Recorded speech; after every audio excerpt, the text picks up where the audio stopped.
안녕하세요. 여행 유튜버로 돌아온 또자입니다. 인사하는 영상이 없어서 이 영상 쓴 거 절대 맞습니다. 저희는 이번에 요로코롬 지하철을 타고 공항에 가서 비행기를 타고 해외여행을 다녀왔습니다. 아, 어디로 다녀왔냐고요? 제가 다녀온 나라는 싱가포르입니다. 네, 싱가포르 여행기 영상 맞고요. 이 여행기 영상에는 싱가포르 여행을 위한 여러 꿀팁들도 담고 있으니 영상 끝까지 봐주시고 좋아요까지 알차게 눌러주시면 감사하겠습니다. 이번 여행의 모든 경비를 내준 오빠에게 감사 인사를 전하며 그럼 시작하겠습니다. 바로 가자!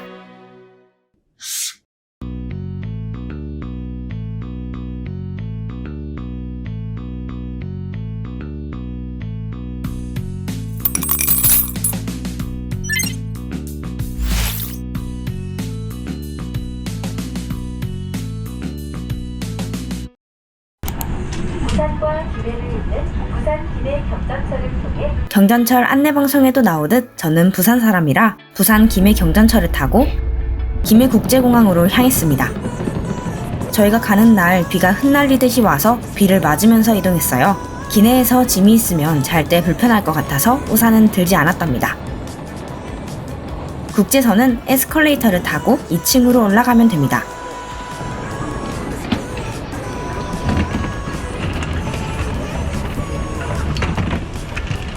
2층에 올라오면 저희가 타는 비행기편에 대한 정보가 전광판에 떠 있습니다. 전광판에 떠 있는 정보에 따라 제주항공 수함을 맡기는 곳으로 이동하고 있어요. 입구에는 비행기편의 이름과 카운터 오픈 시간이 적혀 있습니다.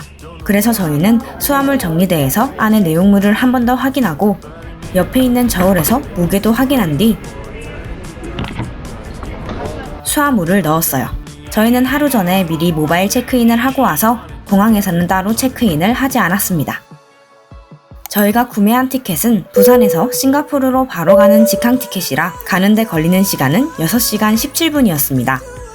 저희는 제주항공의 보잉 737-800을 탔습니다. 저는 키가 작아서 무릎 앞에 공간이 남았었는데 저희 아버지는 다리가 거의 앞좌석에 닿는다고 하셨어요. 이렇게 간이 탁자도 있어서 노트북을 올려두고 편하게 사용할 수 있었어요.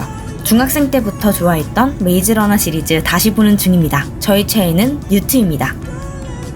영화 안 보신 분들께는 스포가 될 수도 있으니 얼른 다른 장면으로 넘어갈게요. 비행기 탑승 시간이 17시 45분이라 비행기에서 일몰을 구경했어요. 제주도 갈 때 말고는 비행기를 처음 타보아서 촌놈이냐 소리 들을까봐 조용히 보고 있는데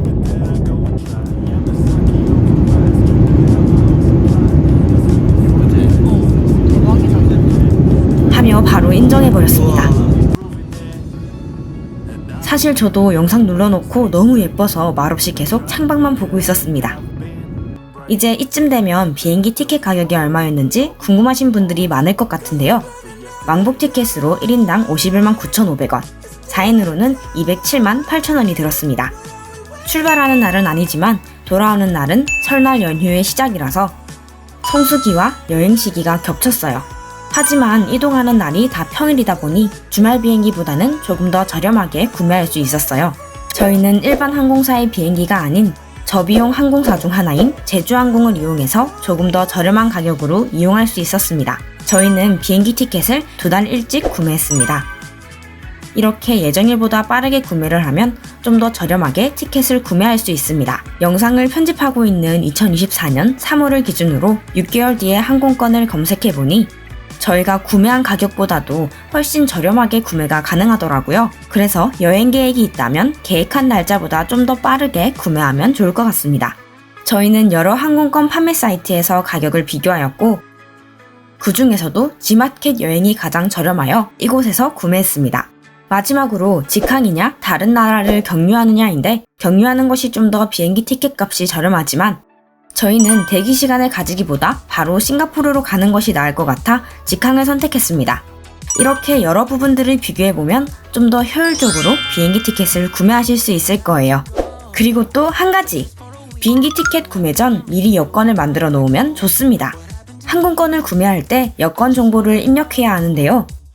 저희는 여권을 미리 만들어 두지 않아서 임의대로 여권 번호를 입력하여 티켓을 구매했어요. 그래서 나중에 온라인 문의를 통해 여권 번호를 수정해야 하는 번거로움이 있었답니다. 좌석은 탑승 24시간 전 모바일을 통해 선택할 수 있었습니다. 제주항공 카카오톡에서 모바일 탑승권 발급하기를 눌러 비어있는 좌석 중에서 좌석을 선택할 수 있습니다. 운 좋게도 창가 자리가 남아있어서 창가 자리로 겟했답니다. 하지만 이 좌석 설정은 한국에서 싱가포르로 갈 때만 저희가 설정이 가능하고 싱가포르에서 한국으로 돌아올 때는 공항 직원분이 임의대로 좌석을 설정해 주십니다. 다음으로 수화물 규정입니다. 기내에는 규격 내 수화물에 한해서 10kg까지 넣을 수 있고 위탁 수화물은 15kg까지 넣을 수 있습니다. 수화물의 무게는 공항에 있는 저울을 통해 확인할 수 있으니 비행기를 탑승하기 전 미리 측정해보면 좋습니다. 보너스 하나 더! 카카오톡 한국공항공사 보안검색 챗봇에 물어보면 기내 위탁 수화물에 대한 정보를 확인할 수 있어요. 그럼 지금까지 나왔던 비행기 티켓 관련 꿀팁들을 모아볼까요?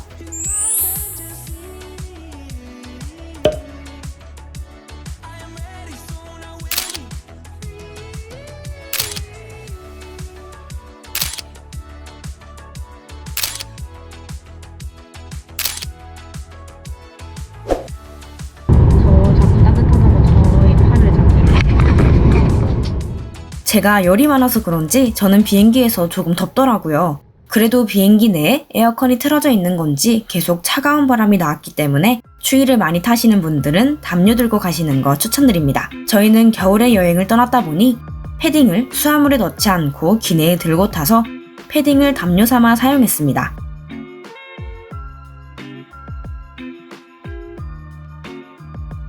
그렇게 비행기에서 꿀잠 자다가 장장 6시간이 넘는 비행이 끝나고 싱가포르에 도착했습니다. 네, 지금 창의공항 도착했고요. 나가기 위해서 기다리고 있어요. 빨리 가죠. 첫 해외여행이라 한껏 신난 또자입니다. 그걸 증명하듯 오느라 한껏 올라간 광대뼈가 보이네요. 수화물 빼는 거 구경하면서 사람들 빠져나가는 거 기다리다가 사람들 거의 빠져나갔을 때 저희도 나왔습니다. 창의공항에 내리자마자 든 생각은 와, 공항이 뭐 이렇게 커? 였던 것 같습니다. 공항이 끝도 없이 넓게 펼쳐진 느낌이라서 정말 깜짝 놀랐어요. 저희는 이제 싱가포르에 도착했으니 어라이벌 쪽으로 이동해서 입국 심사를 받았어요. 싱가포르는 비자가 필요하지 않고 자동 출입국 심사대에서 심사를 하면 됩니다. 싱가포르는 입국 신고를 해야 하는데요. 입국 신고는 입국 전 3일 이내부터 진행할 수 있으니 비행기를 타기 전에 미리 해두면 편합니다. 컴퓨터로도 할 수 있지만 어플로도 잘 나와 있으니 핸드폰에 어플을 다운받아서 하시면 됩니다. 어플을 사용하는 자세한 방법은 연결된 영상을 참고하시면 됩니다. 싱가포르 도착하자마자 저희의 첫 번째 일정은 숙소 가서 자기인 만큼 그 전에 해결해야 할 준비사항들을 빨리 해결하러 갔습니다. 가장 먼저는 수화물을 찾는 것입니다. 배기지라고 적힌 화살표가 가리키는 방향으로 이동했어요. 제주항공은 터미널 4에서 내리고 여기 앞에 적힌 전광판에 수화물이 나오는 벨트의 번호가 적혀 있습니다. 부산에서 온 제주항공 비행기는 2번 벨트라고 적혀 있어서 2번 벨트로 바로 이동했습니다. 2번 벨트로 가니 비행기 편이 나와 있어서 기다리다가 짐을 찾았어요. 이 타순서가 우리 옷을 되겠네. 싱가포르는 23.5도에서 31.0도를 웃도는 여름 날씨이기 때문에 비행기에서 이불처럼 유용하게 썼던 패딩을 캐리어에 넣기로 했어요. 캐리어를 총 4개 가지고 왔는데 그 중에서 한 캐리어를 거의 비워서 가져왔기 때문에 저희는 다른 곳에 패딩을 맡기지 않고 그냥 캐리어에 곧장 넣었답니다. 한국에 패딩을 두고 가고 싶다면 공항에 짐 캐리라는 짐 보관소가 있으니 이용하면 됩니다. 그렇게 어머니가 패딩을 캐리어에 넣는 동안 저희는 유심칩을 찾으러 왔어요.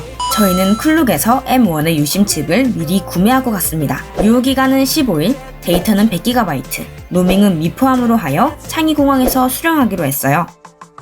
유심칩을 수령받으려고 하면 여권이 필요하기 때문에 여권을 꼭 가지고 가세요. 잠시 기다리니 유심칩을 바로 받았어요. 해외에서는 한국 전화를 쓰면 로밍 요금이 엄청 나오게 되고 해외에서 길을 찾거나 택시를 부르는 등의 일을 하기 위해서는 데이터가 필요하기에 유심칩 구매는 꼭 필요해요. 유심 어디 들어있어? 유심칩을 받은 곳 바로 옆에 핀이 있기 때문에 쉽게 유심칩을 바꿔 끼울 수 있었어요. 기존에 사용하던 유심칩은 해외 유심칩이 끼워져 있던 칸에 끼워서 잘 보관했어요. 이제 유심칩도 해결했겠다. 숙소까지 갈 택시를 불렀습니다. 12시가 넘은 시간이다 보니 운영하는 대중교통이 없어서 타다 앱을 통해 택시를 불렀습니다. 2, 3인승 택시를 불렀고 캐리어 4개 모두 들어가더라고요. 기사님이 친절하셔서 저희도 마음 편하게 이동할 수 있었어요. 짐을 다 넣고 나서 차에 올랐습니다. 공항에서 나오자마자 후덥지근한 날씨라 더웠는데 택시에는 에어컨을 켜주셔서 정말 시원했어요. 가는 길 내내 음악도 틀어주셔서 첫 여행의 설렘이 가미된 느낌이었답니다. 싱가포르의 도로는 한국보다 좀 더 한적하고 넓은 느낌이었어요. 싱가포르에서는 차를 구매할 자격을 얻으려면 1억 이상의 돈이 들어서 차가 많이 없다고 하더라고요. 택시를 타고 드디어 도착한 호텔 하버프론트 트래블러즈입니다. 체크인이 오후 3시부터 된다고 적혀 있어서 저희는 미리 아고다 앱을 통해 늦은 체크인을 문의했고 호텔에서 가능하다고 했어요. 이름을 말하면 예약 명단을 확인해 주시고 종이에 사인을 한 뒤 카드키를 주셨어요. 카드키 커버에는 와이파이 비밀번호를 적어주셨고 각 방마다 카드키를 2개씩 주셨습니다. 이제 저희의 방으로 올라갑니다. 1층에 엘리베이터를 타고 올라가면 돼요. 카드키를 손잡이 아래에 있는 곳에 대면 문이 열립니다. 그리고 입구에 있는 홈에 카드키를 꽂으면 불이 켜져요. 호텔 예약 사이트에 있던 모습 그대로라서 좋았어요. 하버프론트 트래블러즈 들어왔고 지금 시간은 한국 시간으로는 1시 50분이고 싱가포르 시간으로는 12시 50분 정도 됐습니다. 이제 우리도 빨리 씻고 자야 됩니다. 그러면 내일 만나요. 안녕. 네, 이렇게 싱가포르 1일차 여행기가 끝났습니다. 호텔에 대한 정보와 여행 일정, 준비물에 대한 정보는 다음 영상에서 자세히 다뤄볼 테니까 싱가포르 여행기 2탄도 기대해주세요.